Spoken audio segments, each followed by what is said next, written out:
Tonight is really a special night.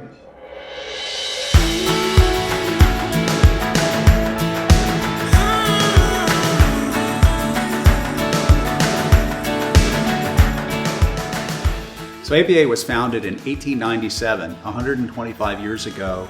At the time, the industry was dealing with a lot of consumer confusion and a lot of, concern amongst consumers about what was going into the product, how the products were sold. And so the industry got together to address those issues in a common way. We were based in Chicago until the 1970s. We had the grain embargo, which the leadership of ABA made the very wise decision that they needed to be in Washington where the action was. Since I joined ABA in 1993, there have been a lot of changes in the industry. We've seen a diversity, an added diversity of the types of products, types of companies that are ABA's members. Over our history, we've had to be involved in a number of challenges, economic challenges, world wars, all kinds of different global strife that's going on. We have a rich history of representing the wholesale bakers and their suppliers.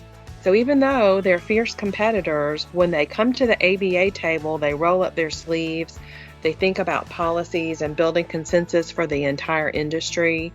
I just think it's absolutely amazing that the industry continues to desire to come together, reconnecting for common purpose. That's what makes us so effective, is that we know that we have our members behind us and that all of the positions, all the efforts that we pursue on their behalf, we've got their full support. We really feel like not only are we an extension of their company, but we're an extension of the family. Not just today, but going back historically, you think about the dedicated folks that really put the industry first, and the opportunity to really work with this amazing team. It puts a bounce in your step, knowing that we're all working together to help this incredible industry.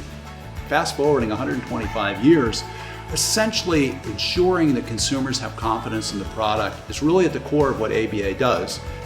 I think coming up on the 125th anniversary is an amazing accomplishment.